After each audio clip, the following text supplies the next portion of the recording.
It's Wednesday, February 7th. I'm Adam Walsh, and this is The Signal. When it comes to newcomers, Newfoundland and Labrador's retention rate is relatively low. That's according to Statistics Canada. Today on the show, we're asking what needs to change to be more welcoming, to get more folks to stay, and to stay longer. And we will talk about why that's important for all of us.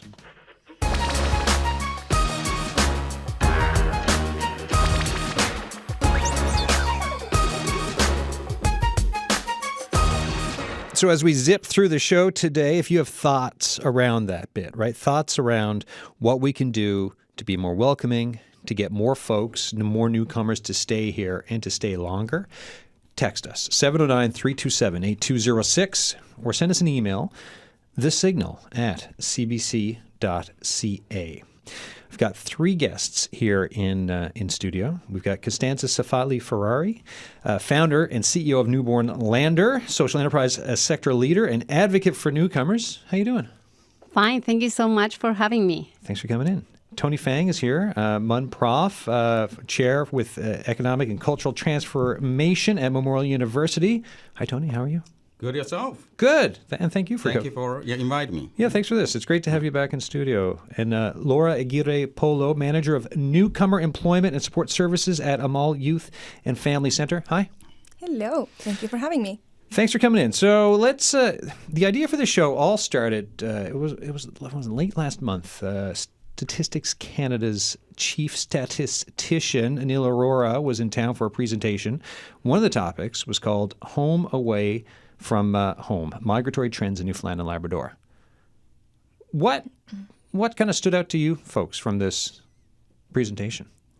Well, you know, I'm a number crunch person, and yes, you're the numbers person here today. Yeah, exactly. If you look at a trend, of course, I want to bore you with numbers. Of course, we have the oldest population in the country. The median age is 47 years old, and we have a low fertility rate. It's historical low 1.22. We have traditionally also our migration. So actually last year was the first year we recorded positive population growth for many decades, and largely driven by immigration. So basically I think, the trends on our side, if we continue the initiatives, as I mentioned many times, in this problem, we don't have recruitment issue. Right? Because we have more affordable cost of living, we have safe communities, we have close to nature, everything. But, we do have a little issue on retention, as you just alerted to it. And I think we need to do a lot more in this problem. In terms of, I have 3 points to make, okay? Yeah, just in terms of time constraint. First of all, we need some critical mass. Because our immigration rate is lowest in the country, 3%, national average 22%. And the second is that we need appropriate investment in our infrastructure, in our critical sector like healthcare, the public transportation, and also housing, as everybody knows. And then third is that we need broader community support, okay, holistic support. In employment, in healthcare, and also in housing, transportation. All right, well, that sets the table really well for the conversation we're having over the course of the lunch hour here on The Signal. Laura, what stood out to you?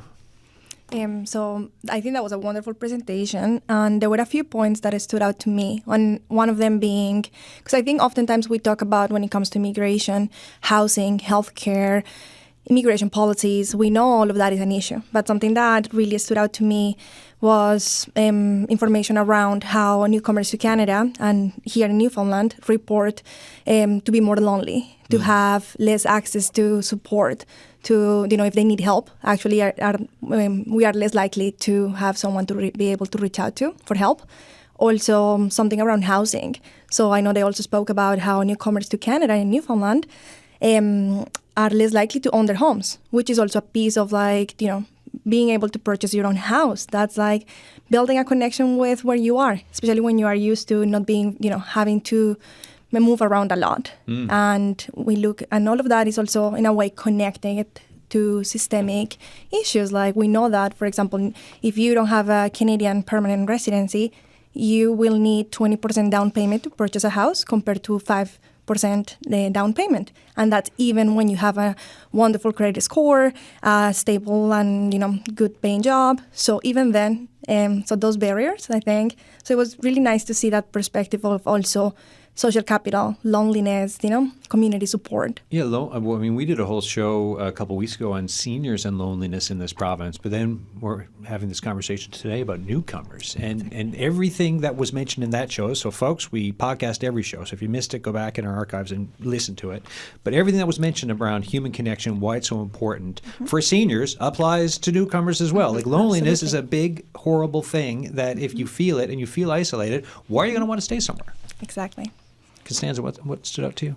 Yeah, well, and it was a wonderful discussion. I believe in the power of data is big. It's knowledge. The thing it is what we will do with this later.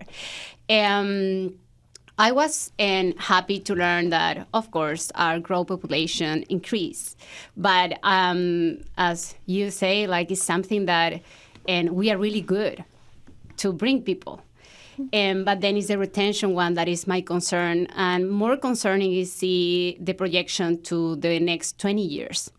Because even though what we are doing right now will be not enough, it's not enough.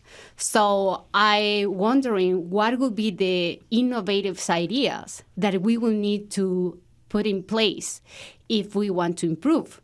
Because, and also connect that all these problems about housing, access to health, and all that things apply to all Newfoundlanders and Labradorians, right?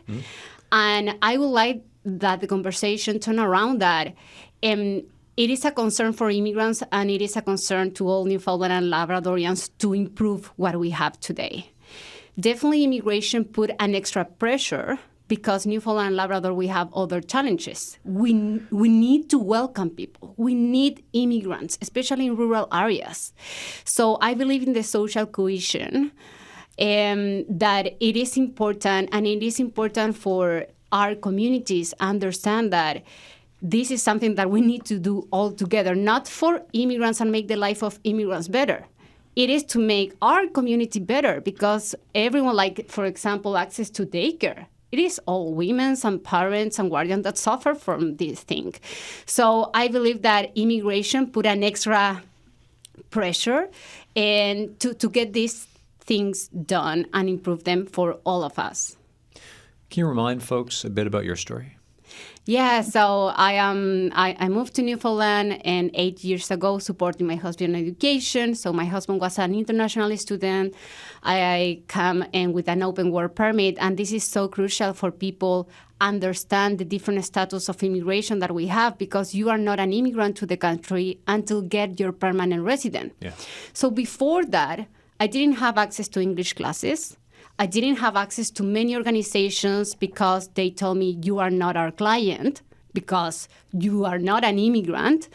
And one of the statistics say that over the half of immigrants to this province is under the economic stream, which is, in that example, me. I come with a professional background. When you move here, you are not able to work in that. So I decided to start my own business and create a space that hopefully have everything in place that you wish to have when you arrive here. After that, we create today over 7 employment for people. But I was not able to incorporate my business because I was not a permanent resident. So we see all this barrier over and over that at the end of the day, you want to leave, you want to give up. And the worst is, it's not about Canada. In other provinces, these things are fixed. So that is the point where I believe when we have, today, for example, the 3 of us, we are immigrants. Give the space and voice to immigrants to speak about problems because many times people want to help, but they don't know how. Before I go back to the other's question for you then, right, because you're a vocal person, right? And you push really hard for stuff. Yeah. If things are different in other provinces, when you have these conversations here about this with people who have the levers of control and power, what do they tell you? Many times, and this is one of the things that I value of Newfoundland and Labrador, you are able first to talk with them. Oh, yeah, you can get meetings. To speak with them, which is great. And unfortunately, many times they don't know. And my concern is like, okay, I don't pretend that people in power know about everything, right? They take care about many things. My concern is why the non-for-profit that work for and with immigrants is not able to advocate to bring these problems to the table.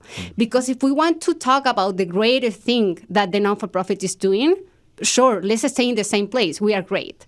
But talk about problems is need to find sustainable solutions. So many people I know try to advocate, but why they didn't move the needle? Why need to come an immigrant with a business that I need to give the control to a Canadian friend to be able to incorporate? Why I need to do their job to go and talk? So my concern is what is happening with advocacy. And when we talk about that, why we are not giving the microphone to the people that is suffering the problem and facing the problem, because many times I always say immigrants, we are travelers of the time. We have been in the past and in the future, and we see many other things and problems. And we can have the solution.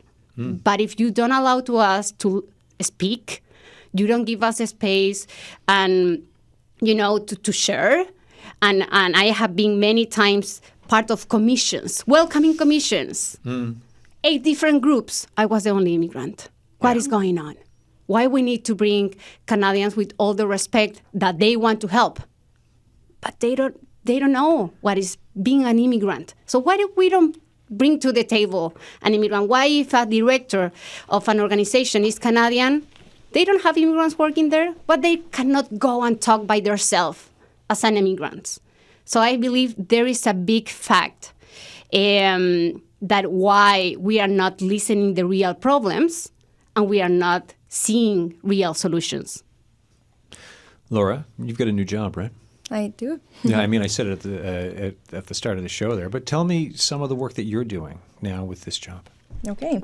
So, I actually started 2 weeks ago. Yeah. And we're taking on the work, continuing the work that Task Force NL was doing, supporting newcomers to Canada, obtaining meaningful employment. And we're expanding on that. So I am at Amal, and the name of the program it's a long one. So I'm still practicing. So it's the Newcomer Employment and Support Services Program. So we're really excited about this. This is the first immigration-related program for Amal, although immigration has been part of their mandate since the organization was founded. And our mission with the program is really to empower newcomers to secure meaningful employment across Newfoundland and Labrador. And what I mean by empowerment, we're really looking at employment, doing more than matching employers with employees, because we know that there is a need on both ends. And the matching is, it might be challenging, but it's not the biggest difficulty. We know that when it comes to employment, there are different barriers, not only to obtain, but also to maintain that employment. So we want to work with employers and also with the newcomers to help them with whatever it takes for them to actually secure that job that really they want, that is going to allow them to contribute, their best and continue growing professionally here in the province. What do you see? What have you heard so far? I know it's only 2 weeks in, but but from your previous gig to this one, what types of things are you seeing for barriers for getting folks into finding jobs, landing jobs that they want, keeping them, and then moving up to for what everyone wants, typically what you would want in a profession, right? You want to get a job, see room for improvement, put down roots, and become part of a community. So what are you hearing? Well, it's a lot. And I think it's important to recognize also that when we are working with newcomers to Canada, we're still working with individuals, humans. Yep. Everyone has their unique story, their unique experiences, and that's going to also transfer into, perhaps the challenges that they encounter as well as the opportunities.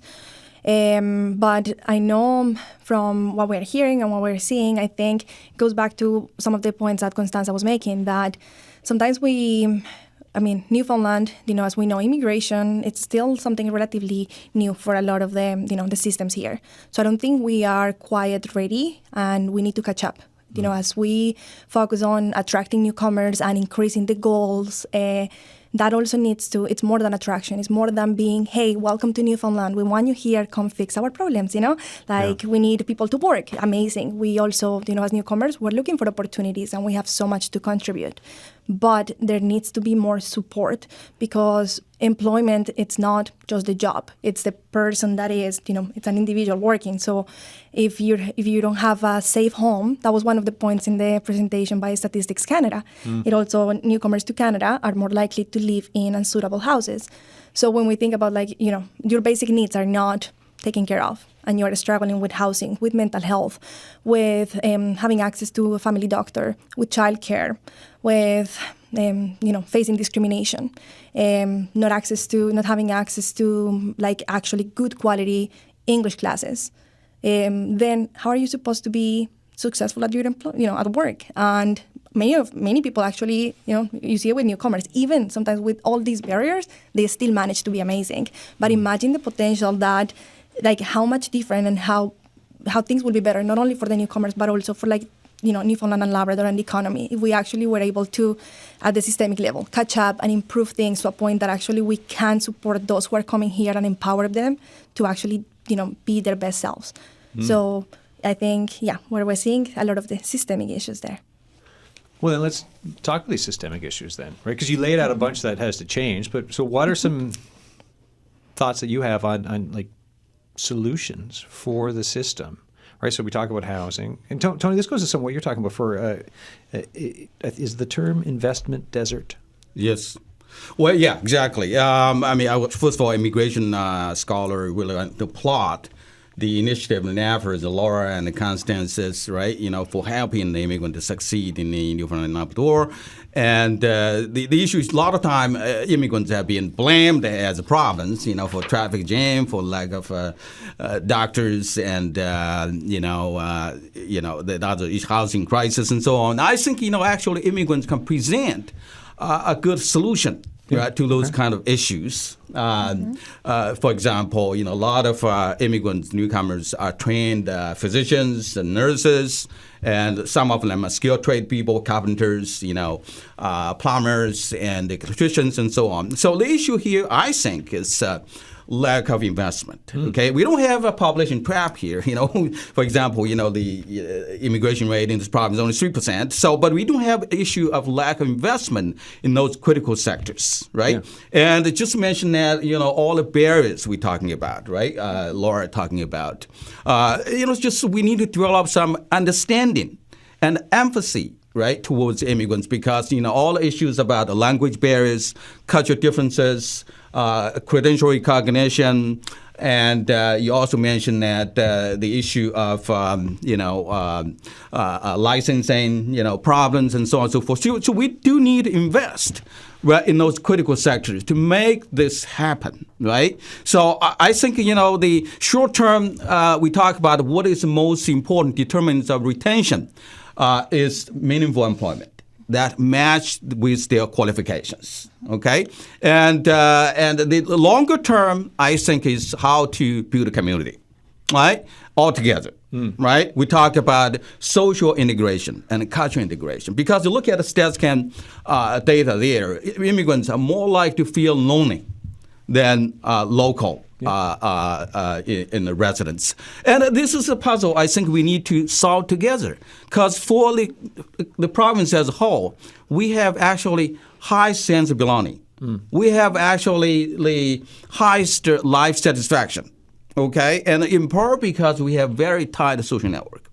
The issue here is that, because the network is so tight, it's very difficult for newcomer to break in. To have a meaningful break-in. It's one thing to be like, oh, hi at the office or whatever. I'm waving on radio anyways, folks. But it's one thing to be like, hi in the office. It's another thing to have a newcomer that you're working with, someone who's new to the province, who gets invited to the actual social functions, right? And sometimes these are groups that have known each other at least since university, sometimes since kindergarten. So to get in there, into that friend group and to feel part of a community can be super, super difficult. Yeah, I totally agree. So, we actually quite well known for being friendly right, in this province. Okay, but I made a point in Toronto Star. There's a very subtle distinction between being friendly, being welcoming. Yeah. Right? That's exactly, we have this superficial kind of, You get a friendly flat smile. tire on the side of the road. Someone is going to stop and fix your tire. Exactly. And you might even be invited to a dinner, but Yes. will you be invited to multiple dinners and be part of the friend group? Right? That's the welcoming bit. It's friendliness versus integration into being welcoming and saying, you're part of this community. You are us. You're not other. Right? And also, it's so important. The social network is so important in this country, in this province, in particular, because social network can help you find meaningful employment, can help you find a family doctor, can help you find even recreational activities. Right? That really can help you. You also get acidic foods we talked about earlier to build that sense of community and a sense of belonging. I think is really crucial step to develop long-term retention for immigrants. There's research done on the Ukrainian diaspora here as well as the Syrian diaspora, correct? Yes. Before we go back to the other two, briefly tell me about that if you could. That's right. And, we mentioned that from statistical data, our retention rate is relatively low. But there's the positive light. It's the recent refugees, the Syrian refugees and Ukrainian refugees actually have high retention rate, in part because they arrived with a large cohort size. So meaning they already have this critical mass, they already have their own community to rely on. You know how important it is, and most immigrants leave, if they leave, they leave in the first 3 months, 6 months. Right? If they don't have the sense of community, if they don't have the sense of support, the holistic support, of course, they have the cultural isolation. They feel lonely, right? They feel they are coming from away, they're not part of the community. They probably would move to the centers, urban centers. They can find those ethnic communities. This is The Signal. I'm Adam Walsh. Today we're talking about this province and our retention rate for newcomers. We're asking what needs to change to be more welcoming, not friendly, welcoming, to get more folks to stay and to stay longer. And we're also talking about why that's important and what it can mean for Newfoundland and Labrador. As you're listening to us, if you have thoughts, text us 709-327-8206. Email us, thesignal@cbc.ca. We've got a note in from Gerard Neal. Thanks for emailing again, buddy. A friend of the show. Here's a part of the issue. He says, I know a senior lady with need of part-time home care, lives in Portugal Cove, struggling to get help because there's no buses to get people there. There are several immigrants ready to do the job, but they can't get there. His last two words are, everyone loses. Yes. 100%. So good.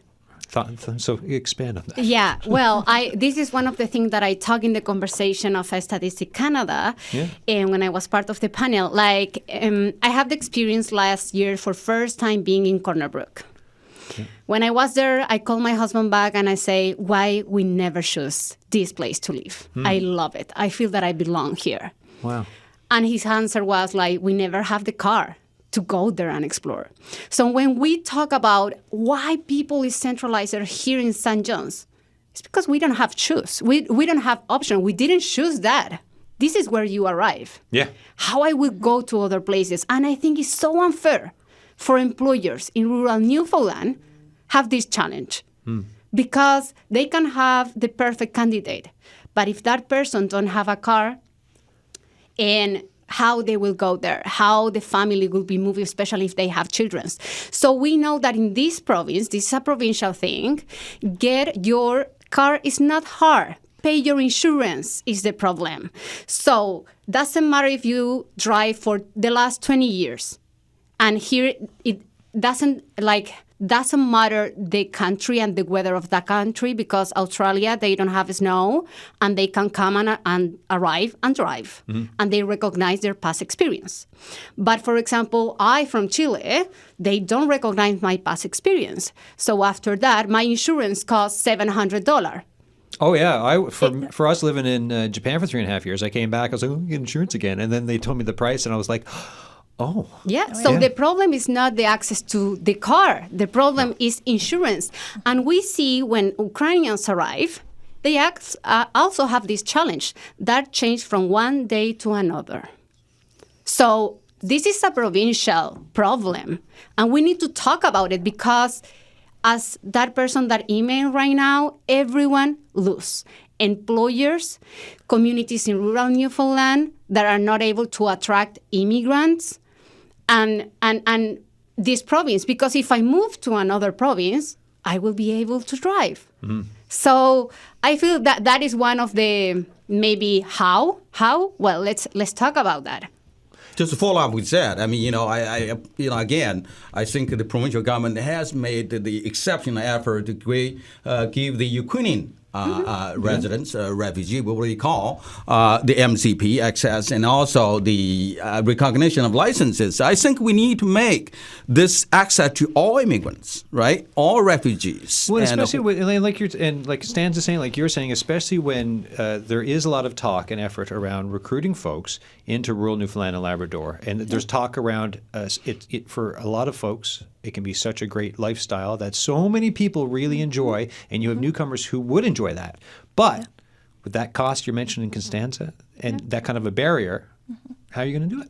And let me ask you a question. If you arrive from another country, you leave your culture, family, work, everything, do you think that matters? Live in St. John's or in Deer Lake? Yeah. You really think that mattered to us? For us, it's like, I want a safe space. I want to live in a space where I can raise my children, have my job, and live. So the reason why immigrants don't go to rural is transportation most of the time. I don't think the fact that why the Ukrainians airplane didn't arrive to Labrador first. Why didn't it stop first in Corner Brook? And then we bring them to St. John's. So we are creating this systematic we are creating this behavior that immigrants need to stay in St. John's. Laura, thoughts? Well, lots of thoughts here. So I think going back to the solutions, I know Tony mentioned how that social network, and I absolutely think it's very, very important. Even for me, when I came to Newfoundland, my plan was to be here for a year until I finished a master's, and I was going back to the United States, where I have lived for 8 years. But after being here, I think it took me like 3 months to be like, you know what?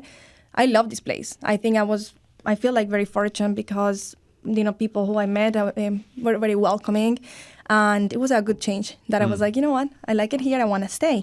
But I also have seen the other side of it by working with, my last job at Genesis Center, I got to lead the Genesis Belonging Initiative, so working with newcomer entrepreneurs was a lot of the work that I did, which was an awesome experience because oftentimes when we think about tech entrepreneurs, we think about newcomers who might be, when we think about like privilege, at a different experience because they are starting their own technology businesses.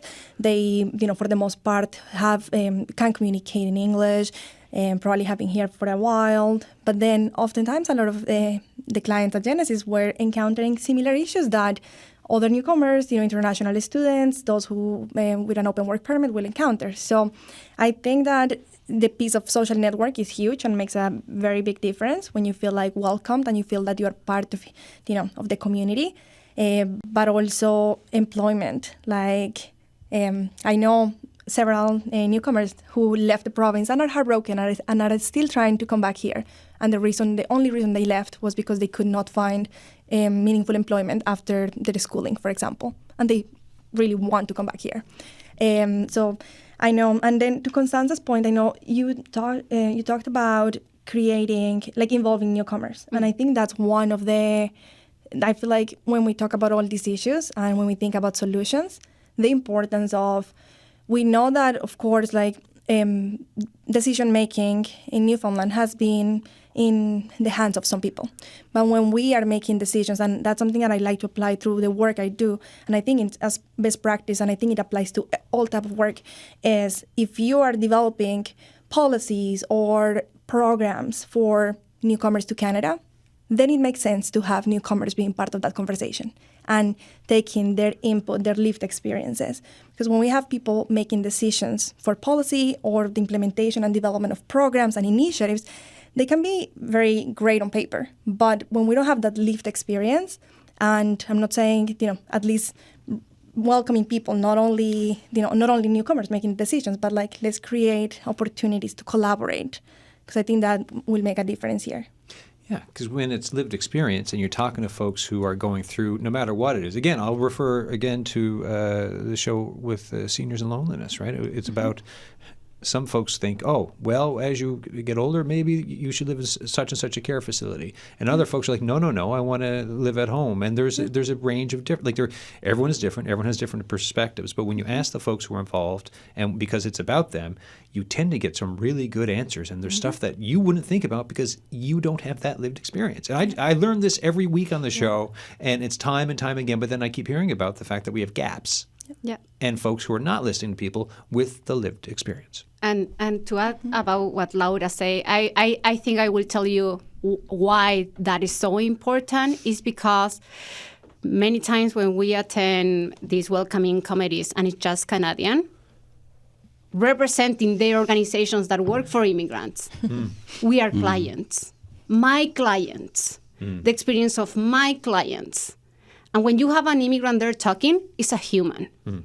It's not an economic instrument talking how to improve to make these people make more money for the system. Yeah, because it's such a transactional word, my client, right? And it sounds off the other end. And really hurt me. And I talk about so much vocabulary. Please need to change. We are not clients. It's so awful. Like, you are not my client. You don't report money for me. Oh, you are my client. We love you. You report money for us. What is that kind of welcoming? It's a word that snuck in. I don't even know. I mean, it was a while ago because it used to, in the health side of things, it used to be, we don't want to call people patients anymore. And then all of a sudden it started with clients. But then that word snuck in over the past, 20 years or something. And Tony, do you know when did you, Yes. so I've been hearing it for a while. When did you start hearing it? Well, I actually was a student, 20 years ago. I have also this very positive first impression about the province. I went to the port and the fishermen, figure out, I haven't seen you before. You must be a newcomer. We have a load of crabs. Yeah. We don't eat. So maybe if you like, you can take it. Yeah. Right? That's my first experience. I think it's a lovely place to study and live. And since then, I went to different places. University of Toronto for my doctoral study. I've taught since then at York University in Toronto, in Wharton School of Business in Philadelphia, Melbourne Business School in Australia, all the big urban centers. And then I come back, in 2015, about 9 years ago, and a lot of people, were suspicious, you might be gone in a couple of years, as Laura just mentioned. And to their great surprise, I'm still here.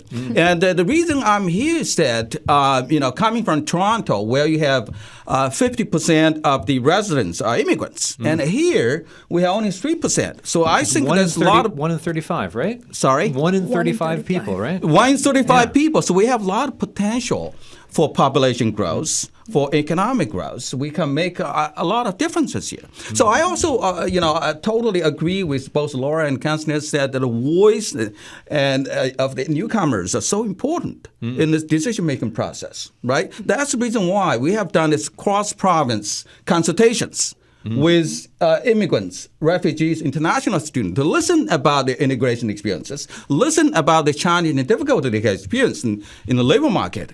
And that's very important in the sense that, there's certain kind of information asymmetry here, so-called, a lot of employers are very positive towards hiring immigrants based on our survey of 800 employers across Atlantic Canada.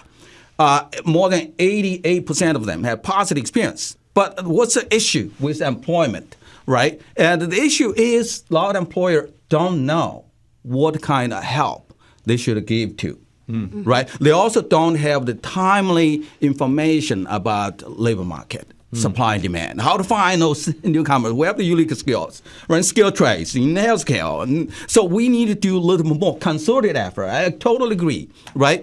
Researchers, we do have the responsibility to provide timely information and finding. We also don't need to just sit in a dark room to write papers, but also talk with people. Yeah. Right? Talk with immigrants, refugees, policymakers, settlement agencies, right? So I think this is something that we have done, including, this conversation here at the CBC. I've done 3 crosstalks, right, with CBC. What is positive of this province is that, I feel that the sentiment towards immigration has become more positive over 9 years of staying here. Okay, we also done this public opinion survey. Attitude towards immigration in Atlantic Canada. And what happened since I arrived here, the percentage of Newfoundlanders and Labradorans who are supportive of more immigrants has more than doubled, from 20% to 40%. So that shows that, there's certainly, has some progress been made towards this concerted efforts.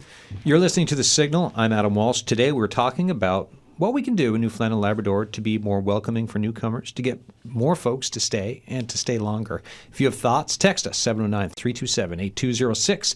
Email us thesignal@cbc.ca. You were just listening to Tony Fang there, professor and Stephen Jaroslawski Chair in Economic and Cultural Transformation at Memorial University. Also here we've got Constanza Safatli Ferrari, founder and CEO of Newfoundland, and Laura Aguirre Polo, manager of Newcomer Employment and Support Services at Amal.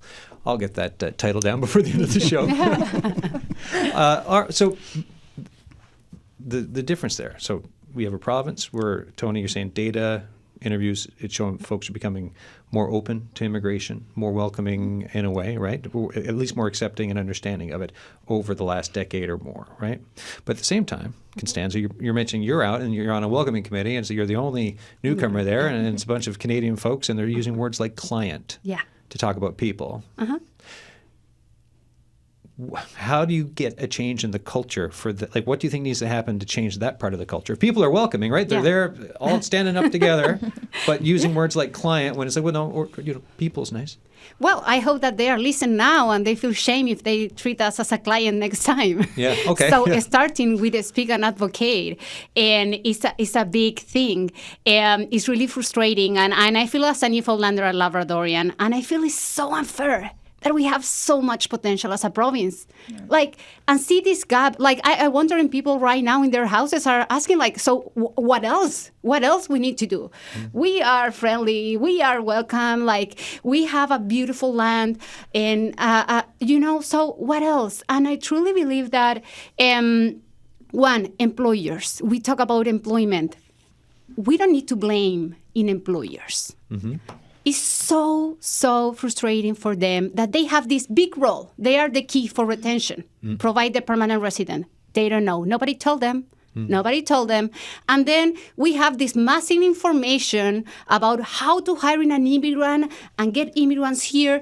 If we put a Canadian English speaker in that website, and in 20 minutes, that person can figure out what is the perfect path of immigration for that person that they want to hire, I don't know what I can do. I will pay that person. I will say, please make it public, because nobody in 20 minutes can read that and understand. So as a lawyer back home. Yeah, you're a trained lawyer. When you see this and you say, well, so nobody understands policies.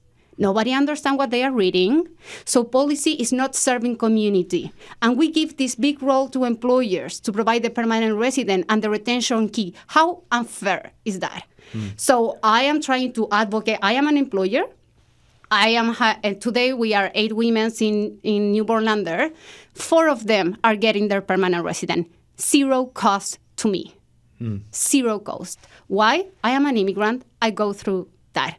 Now, the employers that are Canadian and don't know about it need to learn. You don't need to pay high amount of money or even pay many times to hiring immigrants. But the system is so complex that make them think that. And that is the mistake on the system, and we need to fix that. So, for example, in my own personal, how I can speak loud and advocate for employers as well, because it doesn't matter how much you train an immigrant. If we don't have employers ready, that doesn't matter. No. And I feel there is where we are lacking, and we work in Task Force NL so hard for that, and we are so happy to see Amal now running for this big mission. But you see that it is a lack of understanding on policy, lack of empowerment, and lack of tools that employers have. And well, today I am a new member of Board of Trade. I am a new board of director there, which I am really happy. Congratulations. Because I told them, I need to speak as an immigrant, but as an employer, because it's unfair to blame employers to don't have the perfect place to welcome immigrants. Yeah, employers who are, in a lot of cases, just trying to figure out how to run their organization, and then like looking around for talent, and they don't. And then you're looking at the time needed to try to figure this stuff out. Where you're saying it's clogged up with bureaucratic red tape, and also language that native English speakers can't understand to get their way through. Right. I just want to add to that. A little bit credence on that.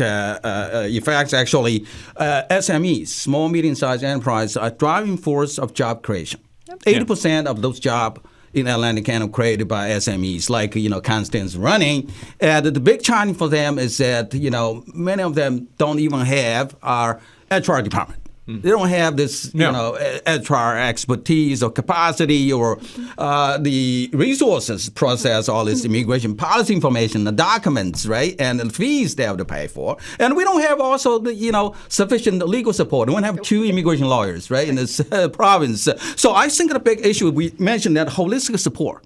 We bring in a large number of immigrants, refugee, international students, but we don't have the corresponding investment and holistic support.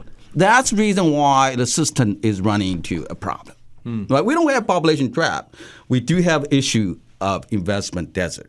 Right? I think the federal government, who's in charge of immigration program, should play more, investment, right? Resources, network, and training, right, to the SMEs, to immigrant themselves, right, and to actually make the system work, right? We have this more severe demographic challenge in Atlantic Canada. I believe, the federal government is interested, right, enhance the immigration capacity in the region. Tony, the issue. Can I ask you to, as we have this conversation, right, when we look at the future of Newfoundland and Labrador, and this conversation around needing more folks to come in for immigration, and so there's the cultural side of it and the economic side. What happens if the numbers don't grow? What's the economic outlook like for Newfoundland and Labrador? Because folks not having kids like they used to, really, like the birth rate here is really low, right? Also, we're an aging population. But we still have all these people, but there's a labor shortage as well because of the boomers are aging out of the workforce. So what happens if we don't up the number of folks coming in to the economy? Yeah, I would give you a little bit narrative about the counterfactor. If we have this number of immigrants, we have population stagnation, even decline. What happened here is that, the school bus won't have one body, won't have students, right? The business, especially in the rural area, they don't have customers. The government don't have the revenue they can collect. And then we have the aging population, meaning that the constraint of our social security system would be even more serious. That, right? Exactly. To take care of an aging population. Aging population. That means if you the don't people have a base. Yes. You don't get taken care of. That's right. You don't have the doctor and nurses to take care of the seniors. Also, you don't have the resources to pay for the pensions, to pay for the health care cost. Because, right, we have, shrinking population of young people who contribute to the system. We have growing more seniors who are likely to utilize the system. We have a big challenge. That's the reason why I said immigrants actually present a solution to those kind of social security problems, not actually a problem solved, because we know and immigrants are less likely to utilize our social security system. Why? Because when they arrive, they get a job, they pay tax immediately. They only receive the pension benefit decades later, right? They usually have to go through this health screening processes, meaning they are more healthier, less likely to utilize the healthcare system.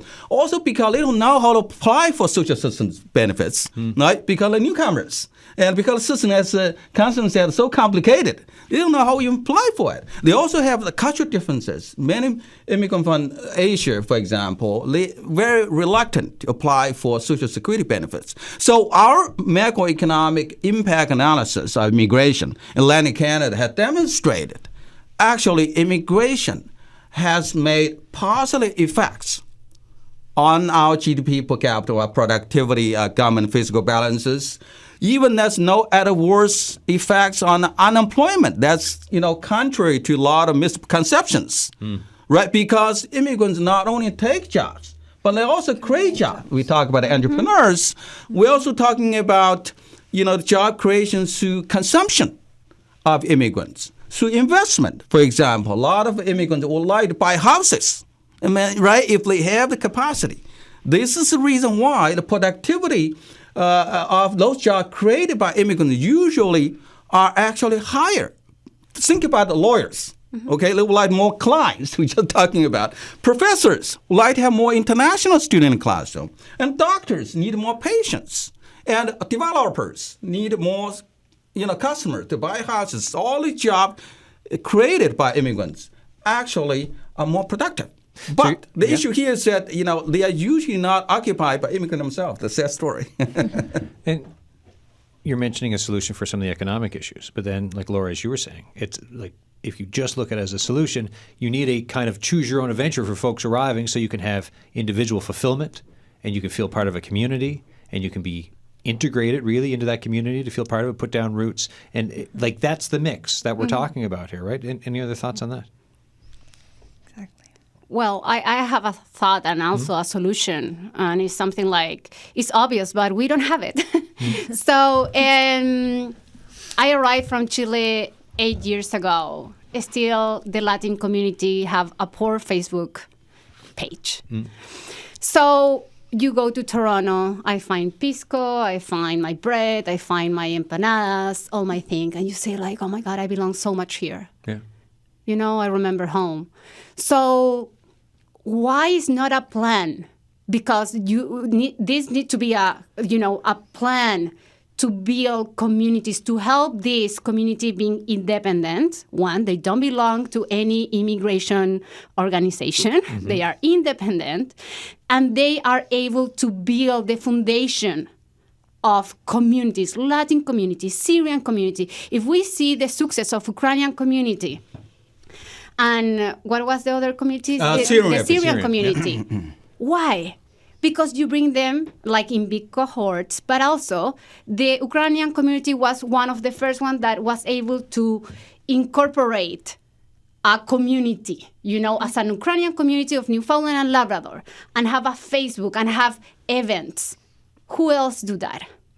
So if government can invest not big amount of money and educate them in how to build, this, and we have many references in other provinces, I can guarantee to you, a Latin person will be arrived tomorrow. You will find a Latin community that will guide you.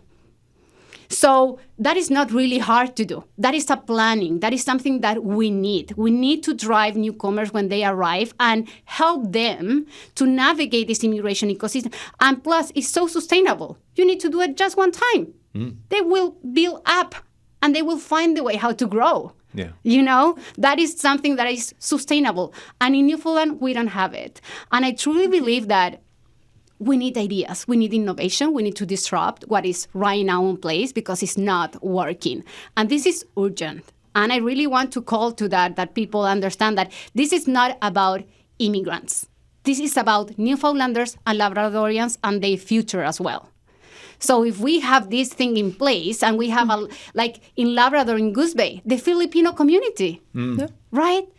That is helping the whole place. So huge factor in Labrador. So what is too hard to think that we need to have the minimum and educate these newcomers how to build a community and that is self-sustainable later, and they will make businesses and they will advocate for their needs. That is what we need. We don't need a group of Newfoundlanders and Labradorians trying to figure out what we need. We need to put there immigrants to build this thing. And I can guarantee to you that would be a big first step. Go ahead. We love to add. So I like how Constanza talked about innovation, because I think that also translates to when it comes to the solutions for the immigration issues. It's like we need to be more innovative. And like that's one of the things I have seen here in Newfoundland that applies even to some of the immigration programs that are in place at the federal and at the provincial level, where like there are currently two pathways in terms of immigration pathways for entrepreneurs. There is one at the federal level, the Startup Visa program, and where Genesis Center is the only designated partner for that program. And there is a provincial one. And there is not much uptake for the provincial one. And I actually have met in the past 2 years several newcomer entrepreneurs, some of them even from Ukraine, who actually had businesses already in other places. I work with newcomers who moved from like India, Nepal, other places to establish their businesses here in Newfoundland and Labrador. Yet when it was time to secure their permanent residency or find a pathway to stay here, it was like, sorry, the only two pathways are too complicated. So for people to actually qualify for them. So even though you are creating jobs and you have the full potential to create a business here and help the economy, and there's no pathway for no. you. So sorry, your best choice right now, your best option is go find a job. And then once you get the PR, then try starting your business. So that's the case for some. And when we looked at those two the provincial and the federal pathway for entrepreneurs, and this is just an example that I think translates to other things, it's like, we know it's not working, it's not ideal. Why aren't we doing more? Why don't we, and I think that's one of the solutions is we need to speak up. We need to create awareness, because it's that thing about that mindset of it's always been that way, or that's how the policy is. It just, it's unfortunate. Folks so what? Folks treat it like it's the sun coming up and setting, but you're like, no.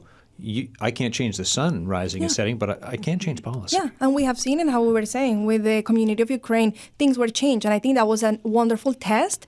It worked. We can see how much it benefit not only the community from people from Ukraine, but employers on Newfoundland. So that can be done for others, but it's about wanting to and getting the message to the people who actually have the power to make the decisions.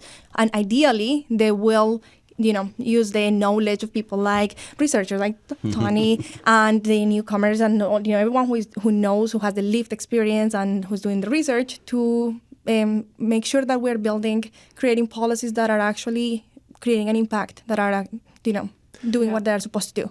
2 minutes left. Final thoughts, Tony? And I'll go to each of you. Speaking of the solutions, right? Critical mass, totally agree with that. And planning and investment, and also holistic support, 100%. right? I think that's really important. For example, being advocating this kind of one-stop service center, right, for immigrants and refugees, and this, would definitely have great impact. Also, demonstrate economic, cultural, and social contribution of immigrants. And that's also important, right?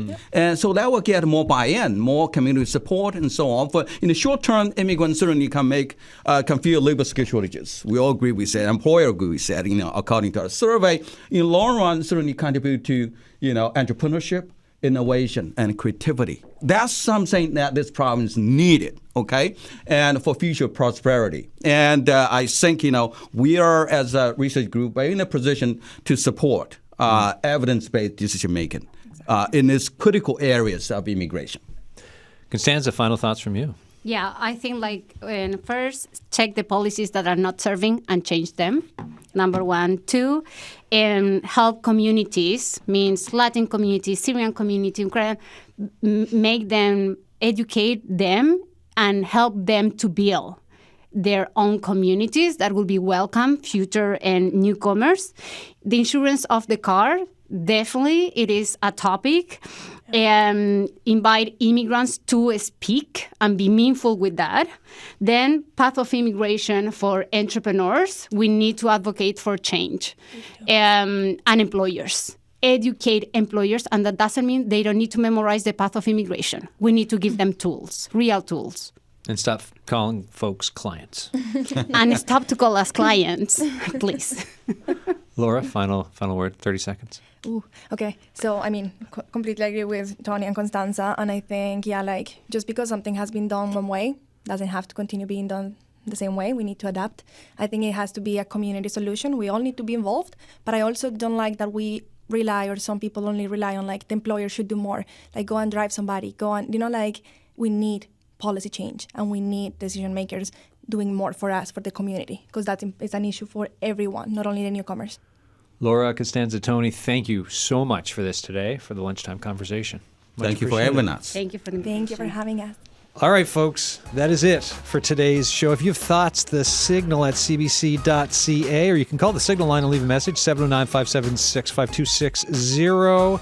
We love to hear from you about your thoughts, or if you got thoughts for a future show, get in touch with me. Tomorrow, Adult Literacy and Learning. You will hear about new programs that might be for you or someone close to you, and we're asking what skill or area of study have you spent time learning as an adult? We've got some great folks lined up, and we want to hear from you about this as well. Until tomorrow, thanks for listening.